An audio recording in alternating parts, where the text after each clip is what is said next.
so much support that I've needed to open myself up to in order to get where I am now. So it was pretty traumatic, and I think I really underestimated that. It really did feel like business was something I could never do. This is the Education Business Podcast for all founders and business owners in the education sector. This podcast is for you if you have an education business or you're thinking about starting one. That could be tutoring, publishing, holiday clubs. It really doesn't matter. You're in business and you're also in education. But most of all, you're focused on improving outcomes for children in the way you know best, through your business. I'm Claire Riley, co-founder of educational resources website Classroom Secrets, and I'll be sharing how to make your education business bigger, better, and have more impact through my own experiences and also the conversations I have with other founders and business owners in education. The Education Business Podcast is sponsored by Classroom Secrets, helping you to support your children's learning.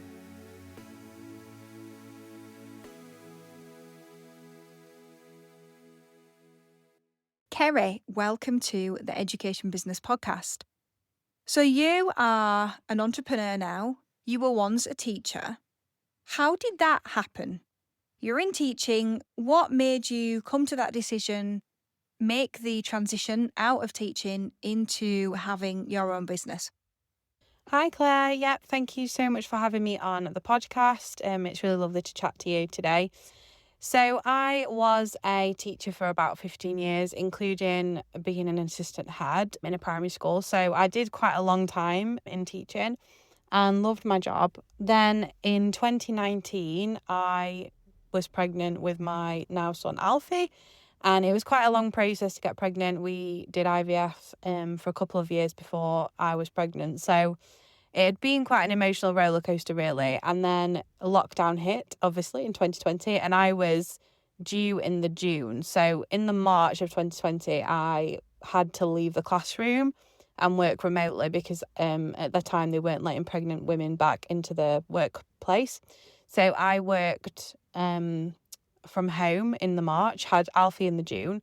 It was quite a traumatic birth just because first time mom, but also lockdown. So it meant that I wasn't able to have anyone with me post birth. So Gemma, my wife, was there during the C-section and a bit of the labour before that. But then we were on our own, me and Alfie, from like the first three-ish days in hospital. So it was pretty traumatic. And I think I really underestimated that. And sort of went about my business, I guess, with a newborn like you do. And yeah, it was kind of one of them things where I took my maternity leave. So I did a whole year off work, which I'd always planned to do. So I had my full year off and then went back to work in the June of 2021. So Alfie just turned 1 and worked full time until summer holidays. Then went back part time in September, which was agreed by my head teacher. And it really quickly became apparent that juggling mum and juggling school and classroom was just very, very tricky. And, I was really, really struggling with balancing that. And I think it came to the surface, a lot of the trauma that I'd kind of gone through with the birth and everything started coming to the surface because I just didn't have anything really left to give at the end of the day. Even though I was part-time, I was just finding it so tricky. So I ended up leaving in the February time of 2022 and didn't go back basically. And during that time that I was off, I think that was when I started to kind of realise, actually, this is a bit of a sign for me that there's something else for me out there, kind of another challenge to have a go at. And I started getting all these like business ideas and kind of thinking, what could I do? Like what kind of business could I be in? And to be honest, at the start, it really did feel like business was something I could never do. It was like, felt like a bit of a game, like not a real job, quote unquote. Because teaching was just, I was so institutionalized from the job, I guess. But I started working as a VA at first, which I didn't even know was a thing until I actually left teaching. But it was a real like safety net for me. It was, it was fairly easy work, stuff that I did generally as teaching. You know, I was very good on things like PowerPoint and all of that. And the VA work I was doing was, you know, in my comfort zone. So it just paid the bills for a little bit. And then I started to fall in love with social media and all things community building and all of that. So started to take on more work in the social media space. And yeah, the rest is kind of history. I'm still on a big learning journey. But yeah, that's in a nutshell how I went from teaching to being a business owner. Thank you so much for that story, Kerry. Obviously, we've known each other for quite a while, but even then, when I was listening, there were things that I picked up on that I didn't know. So thank you for sharing that with us. You had a lot of traumatic things happen at the same time. As you were speaking, I wrote them down. So you had IVF, which I know myself is stressful. And I think it's interesting that you said, like, you kind of brushed it under the carpet. I was the same. You can kind of have that mindset, can't you, of, oh, it's all right, I'll be fine. And yes, you will be fine. And that is helpful, but you can just not deal with it. I think there's definitely a tendency to do that. Then you've got COVID itself and the lockdown. You don't have the support. You know, it's not just about the 3 days in hospital, but also when you're at home, you can't go to any of the baby classes. You can't really have the support network that you kind of should have, really, especially from a support perspective as a new parent around you. You're not really able to have that. Then you've got the going back to work and also a traumatic birth as well. That is a lot to deal with. Do you think it was the trauma that led you to realize that you couldn't stay in teaching? Or do you think it was just the experience itself of, okay, this is too much, it's too much responsibility, or it's taking too much of my time, and I want to be there for my son? Yeah, it's really interesting. I think what drove me ultimately to leave was the trauma and the burnout. I didn't really recognize it was trauma until I went back to work. And I think the demands of the classroom really kind of hit home. And when I say back to work, I don't mean in the June either, because I wasn't actually in the classroom for the first, like from June until the end of term. So I had kind of an easy kind of ride back into school, I suppose. Although I went in and realized post lockdown, there was a lot of kind of management problems in terms of people trying to lead subjects and trying to like pick up the pieces from COVID. So there was a bit of you know, it was a lot to get your teeth into, but I kind of appreciated that at the start. And then obviously I'd planned to do part-time, and I'd got and that my head had agreed to that, and the governors had agreed to that as being a part-time assistant head. So I found out really quickly that the other half of my assistant headship had been covered by somebody else, which was obviously necessary. But it was quite quickly in the September that I realised that my assistant head role had changed significantly, and I'm not sure that that was communicated in the best way. I think it was done in a sort of, we need to give Kerry a little bit of support, she's coming back to work, but it kind of made me feel a bit pushed out. And I think looking back, that was on me, because perhaps, you know, I didn't have the tools to communicate how I felt exactly. And, you know, I think this is where the burnout started creeping in, really. And it was that I had quite challenging class as well, and I was job sharing for the very first time, which was a new experience for me. And, you know, I was coming home at the end of the day and just completely just wiped out. Alfie was in childcare for like long hours, and it was only 3 days a week. I did have the Thursday and the Friday, but it just wasn't enough to like, you know, help me to start the new week feeling fresh. And it wasn't that I needed to work less as such, but it was because I think actually now as a business owner, I actually work perhaps even more hours. I don't know. But it's the flexibility, I suppose, that's helpful now. But back then it was I was finishing on the Wednesday evening. We had a staff meeting that day, so it was quite a late finish. I'd get home at like 5:30, 6:00. And then on the Thursday and Friday, I was trying to like cram in planning and communication with the other teacher for the next week. And the class was really demanding as well. I mean, we all know how that goes, but it was quite apparent to me the difference it was making not having any LSA support in the classrooms. There just wasn't any. I'd gone from year 6, so I was teaching year 6 for a few years. Before that, I was teaching in year 2. and I'd gone to year 3. So it was a new year group as well, actually. So new year group, new partner, teaching partner, and new kind of role as my part-time assistant head. And there was just no support whatsoever really in the classroom with some very, very challenging children. Plus we were expected to do all these kind of, the phonics had changed, so we were expected to do a lot of interventions in the day. And I'm sure this is a really familiar story to many people that have been in the classroom in the last couple of years. It just felt like it wasn't about the children anymore. It was just much more about the results now. Um it just became this kind of tick box exercise, it felt like, and the children just weren't, in my opinion, receiving what they needed. So yeah, I think if I'm really honest with myself, before I had Alfie, I was considering what I might do other than teaching, like if I could leave. But what ultimately pushed me was all that experience in those, 2020 and 2021, and probably the IVF as well. It just pushed me to make that final decision to step away.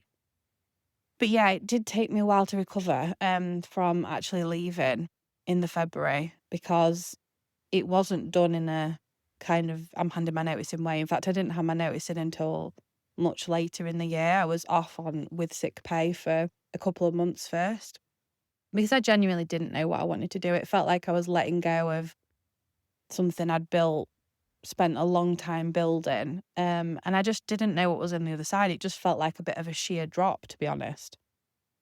Do you teach children as part of your business offering? Have you considered using resources from Classroom Secrets? At Classroom Secrets, we're always adding new resources for a range of subjects, and we're keen to hear your suggestions for resources too. We know that you didn't go into business to work more hours than you did in the classroom. You went into business to give you freedom. Let us help with that. Visit classroomsecrets.co.uk to sign up. I think any life-changing experiences can make us question what we're doing. And I think as well, having the time off on maternity leave, that does get people thinking differently. Sometimes it's not just about having the time with their baby, but realising that there's an alternative way. Because I think a lot of teachers, you end up going straight into teaching, so you're never actually ever out of the education cycle. And it's kind of like a window into a different world as well. So I think it's not surprising, is it, that you came to that? And also, I think it's worth mentioning that there's a hormonal aspect to this as well, just from an evolutionary perspective. As a woman, that you have a child and you want to pare back so that you can give more attention to your child. And it is difficult to keep so many fires burning. Question for you. Do you think all teachers can be entrepreneurs? Do you think all teachers have this innate skill because you've made the transition? Or do you think it's only for some teachers? That's a really interesting question, because do I think all teachers have the skill to be an entrepreneur? I think I would have answered yes to that maybe a year ago, and now I'm not so convinced. Firstly, I want to say that teachers are all teachers. I've no exception to this. Like, I've never met a teacher who isn't amazing at things like multitasking, things like turning their hand to lots of different things.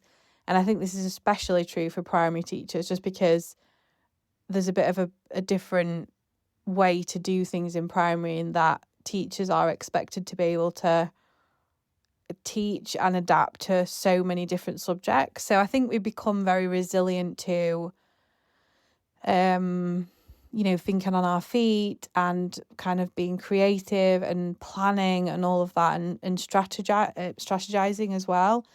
That is part of the job. And you learn that in your training, and then obviously when you're in the job, you have to apply that quite significantly every day. So I think on a basic level, like, all teachers have the skills that they need to certainly start a business, or kind of, turn their hand to entrepreneurship.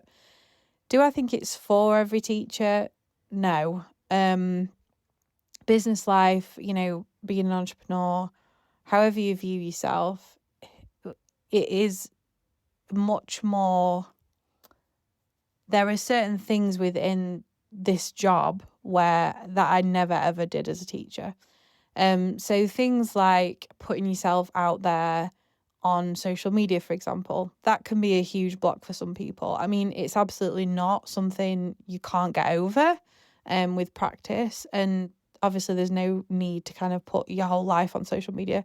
But some people find that element really, really tricky and potentially not something that they can overcome. Another thing is like generally marketing your business and, sort of putting yourself out there and shouting about what you do is again a really can be a really uncomfortable thing for a lot of teachers transitioning from the classroom into business, and isn't for everybody. I think a good example of this is, I know a lot of tutors who much prefer to tutor via an agency where they don't have to market themselves, they don't have to do social media, they don't have to kind of do the transactional stuff, the taking of the money and all of that, because it's just not in their comfort zone. It's just not something they want to do. And I think, as teachers, especially if you've been in the profession a long time, you do become extremely institutionalized, and you do sort of, whether you like it or not, and this is one of the reasons why in the end, it's one of my many reasons why I ended up leaving the classroom. But we sort of become very used to that sort of almost hand holding. And that's not to say that we don't do things, on our own or have amazing skills, because we teachers across the board do. But it's that sort of, I found this in my own transition, that I was like looking to somebody for approval. I was looking for somebody to sort of mark me out of 10 almost. And as an entrepreneur, as a business owner, you just simply don't get that. You are pretty much on your own at the start. And whether you build sort of a team and a network around you later on, it's not there at the beginning. And it's really, really tricky. Again, it's not something you can't overcome. I found ways to help myself with those struggles. So things like I have a coach, and that for me is like one of the most important things in my business. Because again, I need that little bit of extra encouragement, but it's not stopping me from having my business, but it is something that I need support with. I have an accountant because spreadsheets, money, all of that's not easy for me. But things like money mindset is been a bit of a hump in the road for me. And I know that is another thing that teachers can struggle with. And I've had to work on that and invest in myself to overcome some of those things. So I suppose the answer to your question is, yes, in theory, all teachers have the skills that they can turn to business and entrepreneurship, and absolutely should not underestimate those skills. Is it for every teacher? No, it's very, very different. You are essentially on your own, and it does require a lot of different skills than it does to be a teacher. Brilliant words, brilliant words. You mentioned about having that sense of approval ingrained.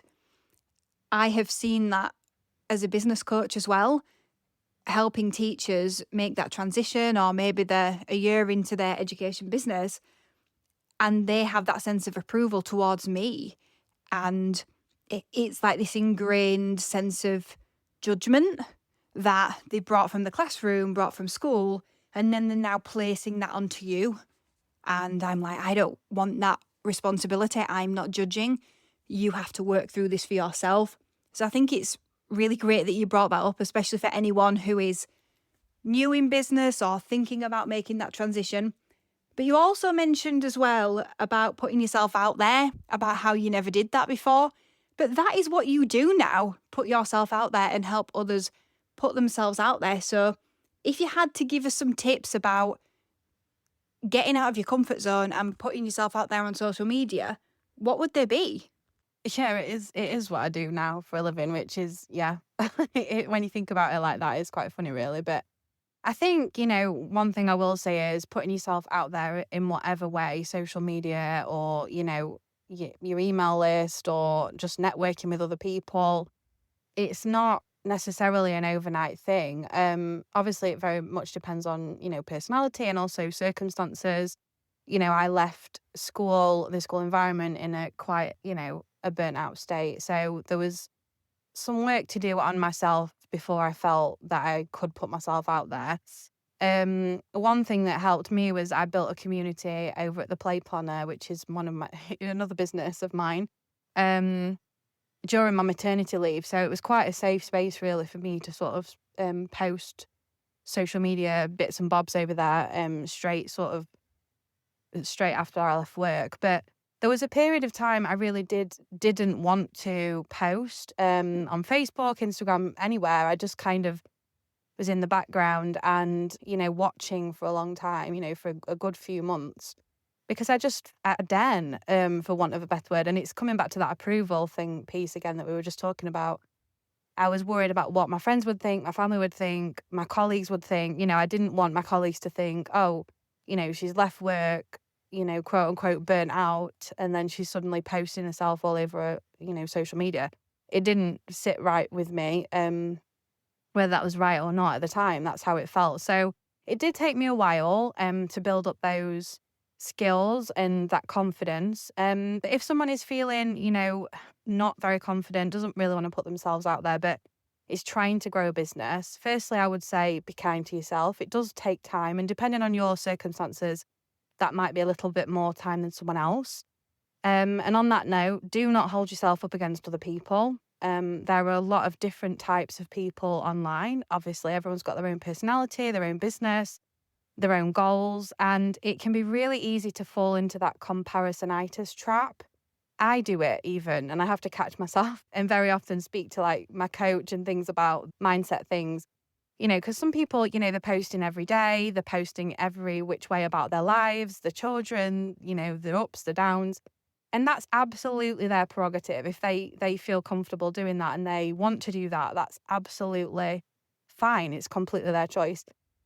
But I think, setting those boundaries for yourself early on, about what you're happy to post and what you're not happy to post is a good place to start.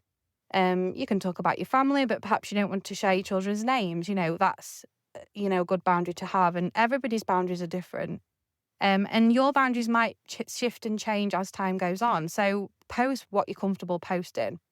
What I will say about social media, though, is you do need to be visible. If you are trying to grow a business, and you can get clients, you need to be visible in some way. So whether that's using your photograph on graphics, or whether that's using video content, or even just showing up like this on podcasts, with your voice and telling your story, that's all building visibility. And on that note, actually, it's a good exercise to sit down early on in your business and actually throughout your business journey and reflect on your stories. So things that you have done, challenges you've overcome in your business, things you might have come up against, things that have been really great for you in business, and personal stories too within your comfort zone about, that makes you you and why you show up and do what you do. Because people do engage with people do buy from people, and they want to see a little bit about you behind the social media post. So my key message is take things at your pace. Don't beat yourself up. Don't compare yourself to the next person, because you're not the next person.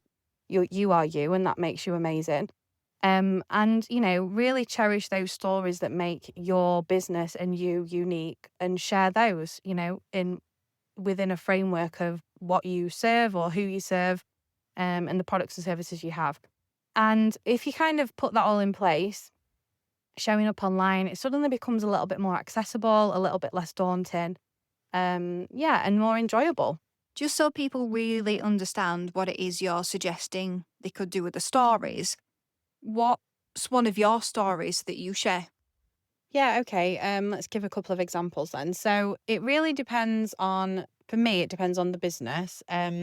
So my sort of main source of income right now is the teacher marketer. So that is where you'll find me the most, showing up online right now. And for that, I've really considered the audience that I'm trying to attract for that business. So the audience is very much tutors, tutors that were once, very many of them, teachers. Quite a significant amount of them have left the classroom for various personal reasons, including like burnout or because of family and etc. So when I'm thinking about my stories to tell, I'm thinking about what those people are going to relate to the most. And also, like I said earlier, within the remits of what I'm comfortable with and all of that as well. So you've got to take all that into consideration. So some of the main stories that I tell are the ones that I've spoken about on this podcast. So it's things like recovering from burnout, reasons why I left the classroom, my passion behind education and wanting better outcomes for children. That's a huge driving force of what I do. So I tell stories around that experience. Another story that I tell as well is about my IVF journey. So I think I briefly mentioned it at the start of the podcast, but kind of how I'm in a same-sex relationship. So me and my wife tried to have a child for, several years before we actually had Alfie. And I don't share that for kind of, so people feel sorry for me or anything like that. I share that because, I know that people struggle with things like fertility and go through, ups and downs when it comes to having a family and then ultimately wanting to spend time with that family and, have the freedom and flexibility that business can bring. So I find that sharing those things really gives people that are following me and people in my audience something to relate to. It's like almost like a conversation starter, or it's a thing, that people hook into and feel like they know me a little bit better, because they do know me a little bit better because I'm telling them things. But it can also be stories around, much kind of less big things in your life, or, less kind of, milestone moments. It can be just that you have a morning coffee. And that's the story that I tell, through my Instagram stories, for example. I'll maybe post on there a picture of my coffee and say, I'm a morning coffee person, or it can be little, like almost incidental moments in your day that can be your stories as well. And what it gives is people a real picture of who you are, what you enjoy, your interests and everything. And like I say, it doesn't have to be giving everything, it doesn't have to be bearing your soul. Like, I suppose you could consider my stories to be quite vulnerable ones. And perhaps, if you can relate to those stories, maybe you don't want to share those kind of things. But there'll be other things in your life, that have happened that tell your story. And it doesn't necessarily even have to be like super emotional or, something that gets a really big reaction. But it's those things in your life that have gotten you to where you are now, that are your kind of big whys behind what you do, that tell your story and give your audience an idea of who you are, and more importantly, give them something to relate to. I think the hardest part of this is the routine, isn't it? As we speak, I'm not posting anything on socials. I want to change how I do it. I've definitely done the whole put a story on at least every day, and I need to find a different way that doesn't take over my life. So it's a journey that we have to navigate. I just want to go back to something that you said at the beginning, which really intrigued me. And you said when you first started in business, you kind of felt like it was a game. Do you still view business as a game? Yeah, I mean, to your first point there, I think we are continuously learning about what works on social media, because by the very nature of it, it changes all the time. And yeah, you're absolutely right in finding some way that you're happy with, and some people feel happy showing up every day, some people don't.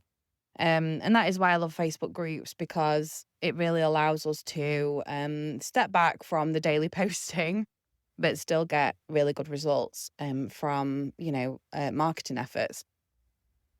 Do I still view business as a game? That's interesting, isn't it? I've said that phrase lots of times. I know when I've spoken about my journey in other places, I've referred to that.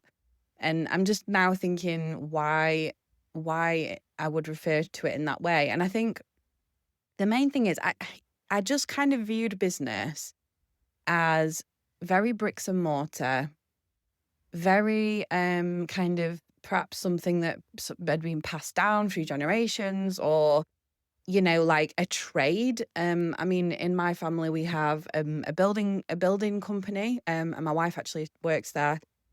the man who started that business, he's a builder, and, now there's, lots of tradesmen that work there. So that was kind of my view of business. And I think when I first began to consider, what working, having a business, I don't even know how to phrase that. Having a business, starting a business. I had some ideas, and I think I never really allowed myself to go to a place where I could make those ideas a reality. And when I started to do that, I realized really quickly that I had zero idea about how business actually worked.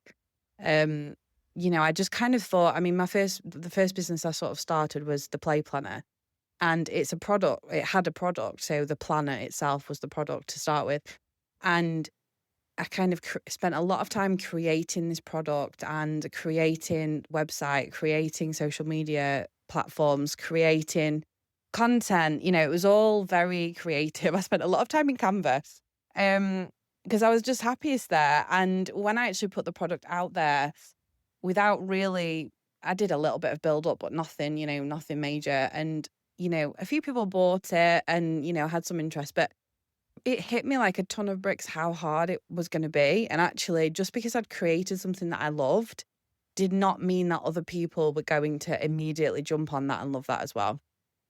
And at that point, I was sort of thinking, I don't know how to play this. I don't know how to play the game. I don't know the rules. And it didn't feel like a serious job. I wasn't making any money. I was spending all my time playing about in Canva and not seeing anything in my bank account. And that at that point, I was kind of like, this is just, this isn't a real job. A real job is a job where you make, money in your bank and you can pay your bills. And I just wasn't there. So I think that's why I kind of started to think, this is a game, this is just for fun. This isn't, this is a side hustle, however you want to phrase it. But at the time I was kind of thinking, I need to just find a quote unquote proper job and not play around anymore. But the problem was, I didn't want to go back into employment in the traditional sense. I didn't want to be employed. I wanted the freedom and the flexibility to have fun in my job and, do sort of manage my own day and manage my own time, which is how I came across VA work, really, because I realized, oh, if someone would pay me to do this, like there are lots of businesses who need this service. It's not too tricky. I'm using lots of skills that I already have and applying them in this way. So it kind of felt like a nice transition into, a business rather than, a kind of an entrepreneur thing where you're creating it from scratch. And it gave me the flexibility that I wanted. So, yeah, I think to answer your question, do I still view business as a game? Yes, I do, but in a much different way. At the time, it was a game. It was I'm doing all these fun things and not actually making any money, so I'm just playing. Like it's not real. Now it's a game because, I set goals for myself. I set targets. I gamify what I do within my own, business, I guess, and to myself to make it fun. And I have fun every single day. And it really opened my eyes to the fact that, oh, look, earning money can be fun, actually. And I don't need to kind of feel stressed all the time and, pressure myself and work every hour, although sometimes I do work every hour, but that's through choice rather than necessity. And, I am having lots of fun and the money's coming in and I'm proud of myself. And I feel like actually what I've created for myself are opportunities to work with people, to earn money, to grow my ideas and give myself space to, learn new things. And I'm proud of that. So no one's telling me what to do. I can, run my own business, my own life, and it's working. So, I think, yeah, I think that pretty much answers it. But I still view it as a game, but in a much more intentional way where there's something at the end for me. It's interesting that you've changed your perception of what the game means, because I was going to say that to you, but you've said that for yourself. You saw that as a game that was fun and wasn't really producing anything that you would deem as successful. But some of the best entrepreneurs view business as a game, but in a different way. to strategize and to win rather than to just have fun. And I think that is a really great transition to think of it like you're playing around and then it becomes something that you can really drive. Kerry, your insights today have been so good. Thank you for sharing so much with us. Just as we close, is there anything we haven't talked about? Anything that you think that other teacher-turned-entrepreneurs need to know about? Thanks, Claire. I've really enjoyed chatting to you today, and hopefully some of the things I've said resonated or will help somebody in their journey.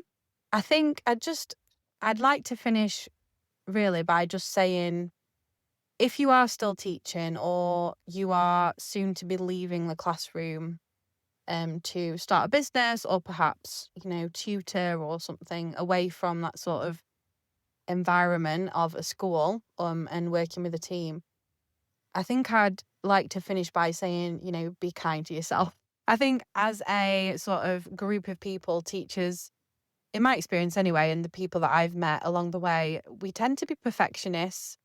We tend to be people who want things done yesterday and a little bit impatient. And, we have a tendency to beat ourselves up if things aren't necessarily going exactly how we planned. I am included in that group.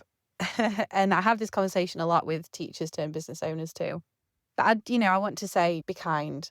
Things, in my short time in business, which is just under 3 years, my perception of things, my ideas about things, the way I view business, what I've learned, there's been so much change, so much growth, so much kind of, change perception and so much support that I've needed to open myself up to in order to get where I am now. And I don't for a second think I'm not still, learning and growing all the time.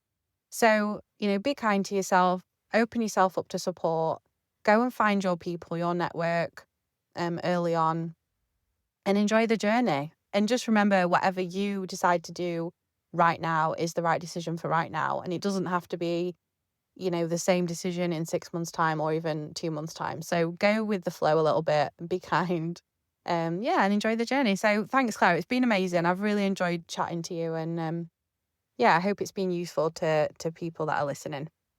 Enjoy the journey. Love that. Thank you so much, Kerry. Thank you for listening to the Education Business Podcast. This podcast is sponsored by Classroom Secrets.